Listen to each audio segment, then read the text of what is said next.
Dear students, today's topic is Kohlrausch's law. Myself, Dr. Digna Varghese. Kohlrausch's law. Frederick Kohlrausch established that in dilute solutions, the molar conductivity can be obtained by the contributions of the individual ions. Frederick Kohlrausch or Frederick Wilhelm George Kohlrausch was a German physicist who investigated the conductive properties of electrolytes and contributed to knowledge of their behavior. Kohlrausch's law is also known as Kohlrausch's law of independent ionic migration. For an electrolyte AX, BY consisting of AY plus B and BX minus ions. Okay, AY plus and BX minus ions.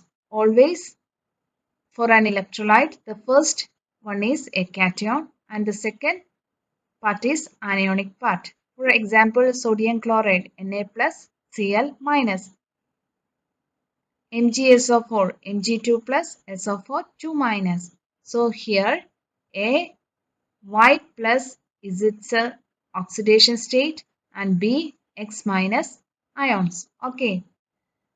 If lambda plus 0 and lambda minus 0 represents the molar conductances at infinite dilution of the cation and anion respectively. We know capital lambda is M is the molar conductance. Here the molar conductance, small lambda representing the molar conductance of each ion.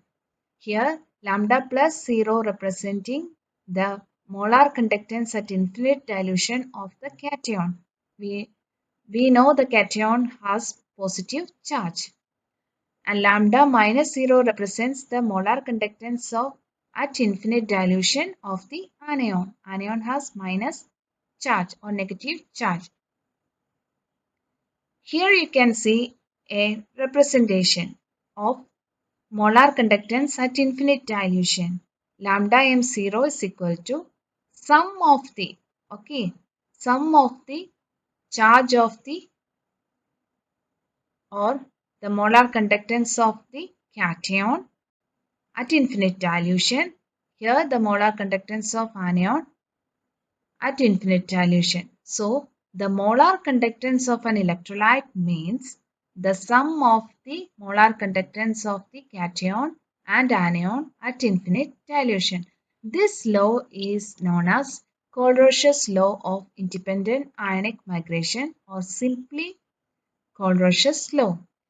This law is proposed by Frederick Kohlrausch and he established that in dilute solution the molar conductivity can be obtained by the contributions of the individual ions of an electrolyte.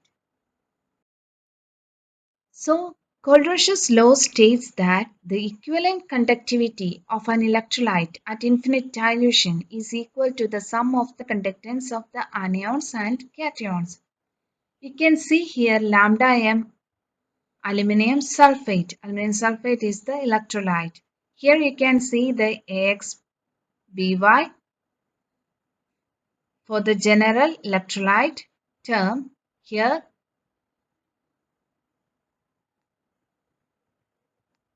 the general electrolyte term is AXBY.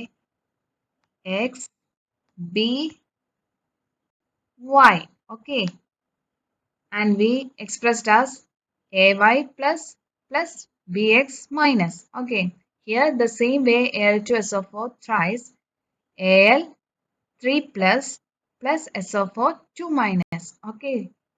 Therefore, the molar conductance of aluminium sulfate at infinite dilution is the sum of the charge here 2 aluminium. Therefore, 2 into molar conductance of at infinite dilution of aluminium 3 plus ion plus 3 into molar conductance at infinite dilution of sulfate ion. Okay. So Kohlrausch's law states that the equivalent conductivity of an electrolyte at infinite dilution is equal to the sum of the conductances of the anions and cations. Next one is another example, that is molar conductance of sodium chloride. We know sodium chloride is a 1:1 electrolyte, that is Na plus and Cl minus when it ionizes to give Na plus and Cl minus. So therefore the molar conductance at infinite dilution of sodium chloride is equal to molar conductance of sodium cation at infinite dilution plus molar conductance of at infinite dilution of chloride ion.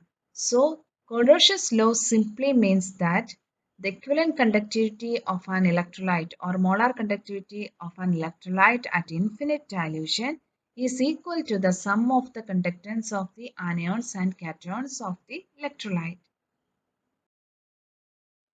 Applications of conductance measurements.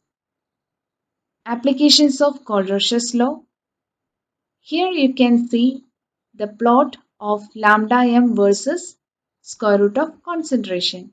For strong electrolyte, this approaches linearity in the high dilution range and may be extrapolated to zero concentration to get the lambda m0 values for strong electrolyte. But in the case of weak electrolyte, this method is not applicable. So, for weak electrolytes, the lambda m0 value can be calculated only by using Kohlrausch's law.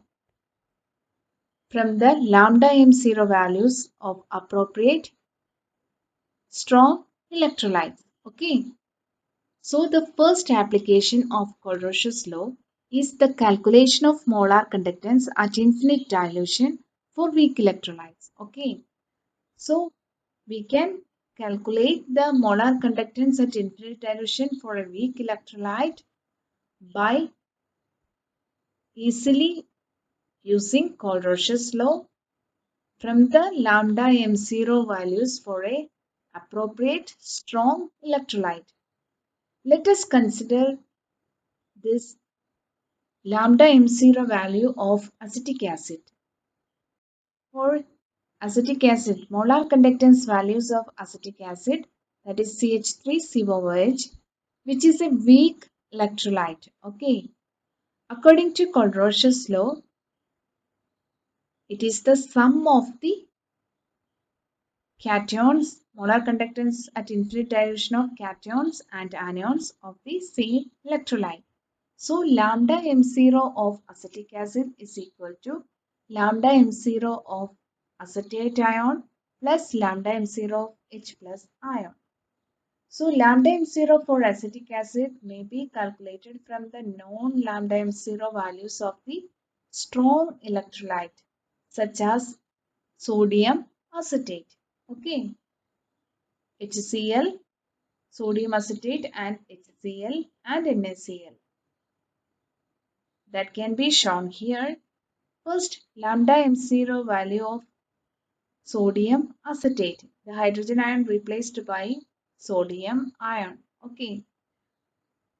Sodium acetate is formed when sodium acetic acid treated with sodium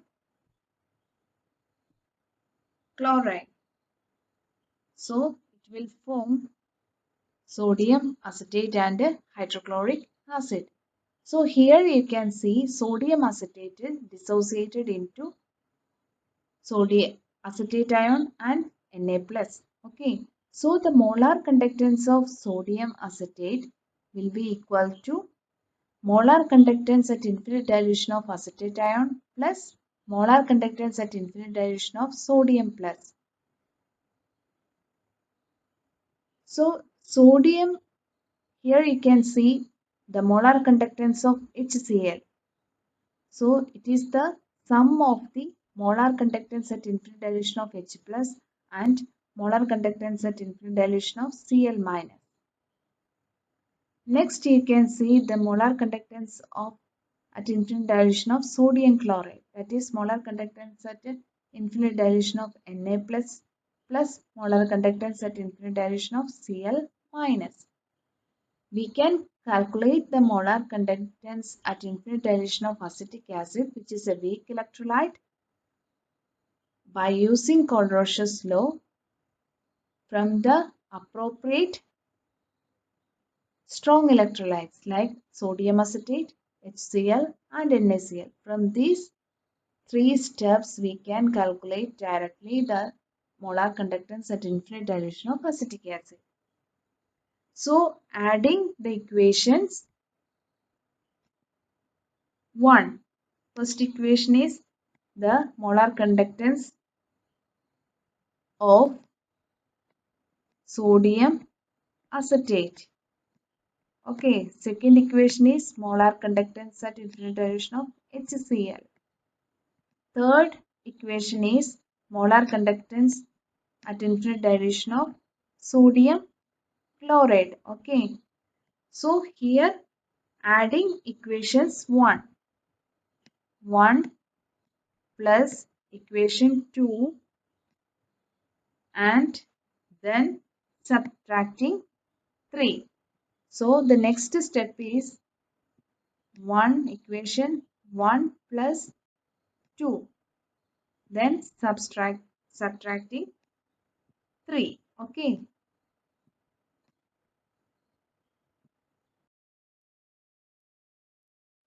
Then adding equations 1, 2 and 3 here, that is lambda m0 SCH3 sodium acetate plus lambda m0 of HCl.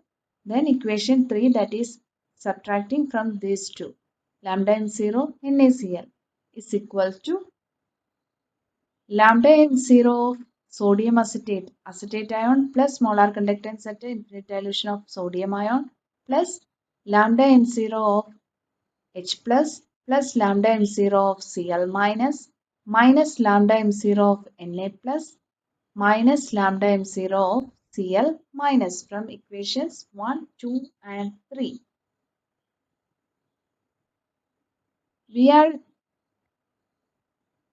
We will get the equations like lambda m0 CH3COO minus. Here you can see the same sodium ion here. So these are cancelled and chloride ion also cancelled. Then we will get lambda m0 of acetate ion plus lambda m0 of H plus. That is same as the molar conductance at infinite dilution of acetic acid. We know the molar conductance at infinite dilution of acetic acid is the same as that of the equation 4. Okay. So we can calculate molar conductance at infinite dilution of the weak electrolyte like acetic acid from Kohlrausch's law. Okay. So here you can see the molar conductance of acetic acid can be obtained from the equations molar conductance value at infinite dilution of sodium acetate plus molar conductance at infinite dilution of HCl minus molar conductance of NaCl. That will give the molar conductance of acetate ion plus molar conductance of H plus ion. That is the same as the molar conductance at infinite dilution of acetic acid. So in this way we can calculate the molar conductance at infinite dilution. Okay, for weak electrolytes. Calculation of the molar conductance at infinite dilution for weak electrolytes. Here we are using the weak electrolyte as ammonium hydroxide and its ionization is ammonium ion and OH minus. So the molar conductance at infinite dilution, as the Kohlrausch's law states that the equivalent conductivity of ammonium hydroxide at infinite dilution is equal to the sum of the conductance of ammonium ion and OH minus. Okay, but we cannot determine it experimentally. By using Kohlrausch's law, we can calculate the molar conductance at infinite dilution of ammonium hydroxide since it is a weak electrolyte. So we can calculate the molar conductance at infinite dilution of ammonium hydroxide by using this equation. that lambda M0 ammonium hydroxide is equal to lambda M0 NH4Cl plus lambda M0 NaOH minus lambda M0 NaCl. We know that ammonium chloride, sodium chloride are electrolytes that is formed from as acid and a base. Here, ammonium chloride is formed from the ammonium hydroxide and HCl. Sodium chloride is formed from the sodium hydroxide and hydrochloric acid. We know sodium hydroxide is a strong base. So first we can calculate the molar conductance at infinite dilution of ammonium chloride. So it is the sum of ammonium ion and the chloride ion according to Kohlrausch's law. So this is the equation 1. Okay. So second equation is for the molar conductance at infinite dilution of sodium hydroxide. You can see here the sodium hydroxide, the molar conductance at infinite dilution is the sum of sodium ion and the hydroxyl ion. That is equation number 2 here. Okay, and the third one is the molar conductance at infinite dilution of sodium chloride. That you can see here, that is the sum of sodium ion and the chloride ion. So it is equation 3. So we can calculate it by using the sum of first two equations, that is equation 1 and 2, and from this the third equation subtracting, and we will get the molar conductance at infinite dilution of ammonium hydroxide. Okay, so we know that for ammonium chloride, that is sum of ammonium and chloride ions. For sodium hydroxide, that is sodium ion and OH minus. That is, from this we can subtract the value of sodium chloride, that is the sum of sodium ion and the chloride ion. We can cancel the similar ones. Here plus Cl minus, here the minus Cl minus, here the plus Na plus, here the minus Na plus. So we get here as lambda M0 NH4 plus and lambda N0 OH minus. So we can calculate the molar conductance at infinite dilution of ammonium hydroxide. It is a weak base from this or by the Kohlrausch's law. So it is the application of Kohlrausch's law to calculate the molar conductance at infinite dilution for a weak electrolyte. The second application of Kohlrausch's law is that calculation of the degree of dissociation of weak electrolytes. You can see here the equation for the calculation of the degree of dissociation of electrolytes, that is alpha is equal to lambda mc divided by lambda m0. Suppose the degree of dissociation of a weak electrolyte, that is alpha, in its solution of concentration C to be determined. The molar conductivity lambda mc of the solution of weak electrolyte whose concentration C is first measured. Okay. Using Kohlrausch's law, the limiting molar conductivity, that is lambda m0 for the weak electrolyte, is calculated from those for appropriate strong electrolytes. For example, we can calculate the lambda m0 value of acetic acid. If the acetic acid is a weak electrolyte, so it can be calculated from the equation lambda m0 sodium acetate plus lambda m0 of HCl minus lambda m0 of NaCl. So from this equation we can calculate the lambda m0 of the acetic acid. Okay. First we measuring the lambda m at specific concentration C. After that, using Kohlrausch's law, we can calculate the lambda m0 value of acetic acid. So the degree of dissociation of the weak electrolyte can be measured. Third application of Kohlrausch's law is that the determination of the solubilities and solubility products of sparingly soluble salts. Sparingly soluble salts are those salts that are not completely soluble in solvents. Okay, here examples are silver chloride, barium sulfate, lead sulfate. Let us consider the determination of the solubility of silver chloride in water at 25 degrees Celsius and its solubility product.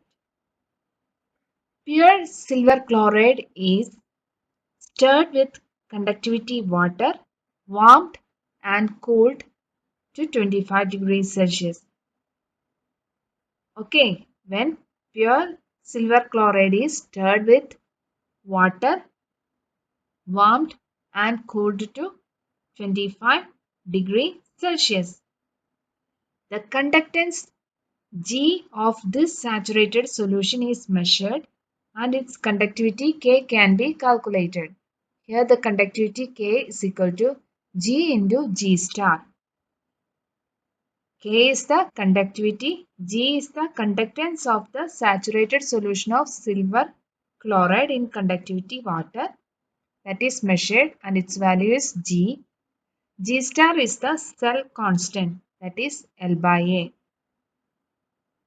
If S is the solubility of silver chloride, then the molar conductivity of the solution lambda m is equal to K into 1000 by S. Unit of solubility of AgCl is mole per liter. Lambda m is the molar conductivity at infinite. Lambda m is the molar conductivity of silver chloride solution. Okay. Lambda m may be taken as lambda m0 since the solution formed is extremely dilute. Okay. Then at infinite dilution we can replace lambda m by lambda m0, that is molar conductivity at infinite dilution of silver chloride, that is also equal to K into 1000 by S. From this, S can be calculated. S is equal to K into 1000 by lambda m0 of AgCl. Lambda m0 of AgCl can be obtained by using Kohlrausch's law from the known conductance values for silver ion and chloride ions. You can see here the molar conductivity of silver chloride at infinite dilution is equal to the sum of the conductance of silver ion and chloride ions. The solubility of AgCl is S mol per liter. That can be calculated from the equation 1. Okay, this is the equation 1. From this, the solubility S or of AgCl can be calculated.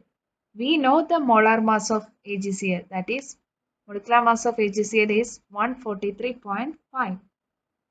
Solubility of AgCl, therefore, S into molecular weight. The solubility product of AgCl is the concentration of silver ion and concentration of chloride ion. That is, here silver ion is concentration of silver ion, its solubility is S. Concentration of chloride ion, its solubility is S. Therefore, solubility product is S square. So, by the determination of lambda m0 using Kohlrausch's law, we can calculate the solubility of sparingly soluble salts. The fourth application of Kohlrausch's law is that the determination of ionic product of water. The ionic product of water at a given temperature is defined as the product of the molar concentrations of H plus and OH minus ions at that temperature. It is usually denoted by Kw, that is H plus, concentration of H plus into concentration of OH minus. Ionic product of water at a given temperature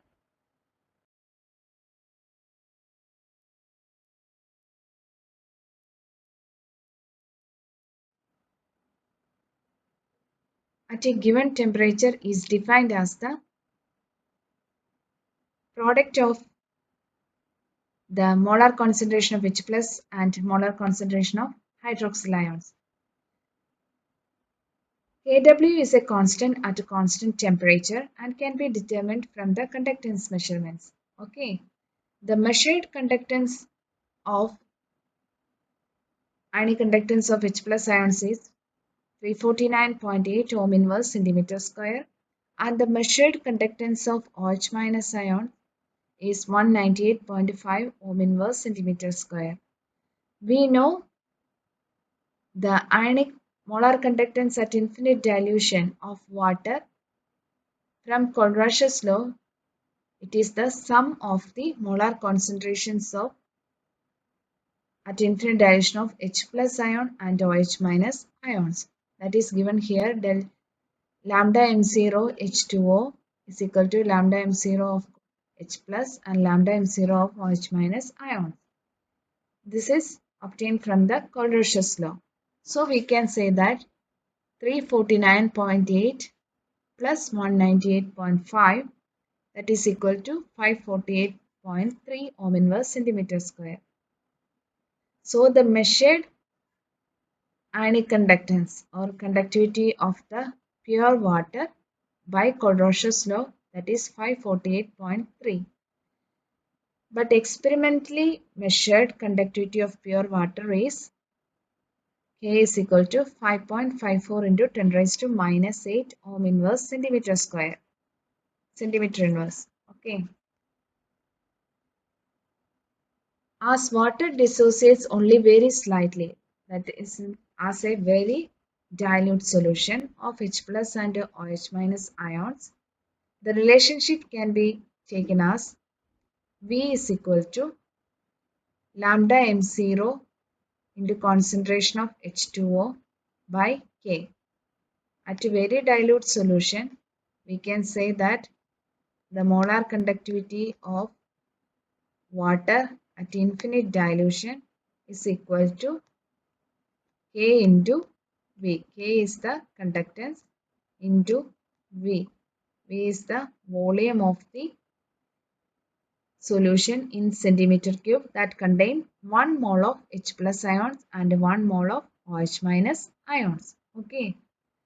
Therefore, we know the lambda m0 of H2O, that is 548.3, that is obtained by Kohlrausch's law, and experimental conductance value, that is K is equal to 5.54 into 10 raised to minus 8 centimeter cube. So 1 centimeter cube of water contains 1 mole of H plus and 1 mole of OH minus ions. Then 1 centimeter cube of water contains 1.01 into 10 raised to minus 10 mole. Therefore, hence 1 decimeter cube water contains 1.01 into 10 raised to minus 10 mole into 1000 mole of, or 1.01 into 10 raised to minus 10 into 1000 mole of H plus as well as OH minus ions. That is equal to 1.01 into 10 raised to minus 7 mole. 1 centimeter cube is equal to this much, and 1 decimeter cube into 1000, that is equal to this value, that is 1.01 into 10 raised to minus 7. We know H plus is equal to 1.01 into 10 raised to minus 7 because 1 centimeter water contains 1 mole of H plus and 1 mole of OH minus. Therefore, it has the same number of moles in 1 decimeter or 1 centimeter cube of water. Okay. So Kw is the product of concentration of H plus and OH minus ion. Therefore, we know from this equation that a concentration of H plus ion is 1.01 into 10 raised to minus 7. Concentration of OH minus 1 is also 1.01 into 10 raised to minus 7. So its product is 1.01 into 10 raised to minus 14 mole square decimeter raised to minus 6 at 25 degree Celsius.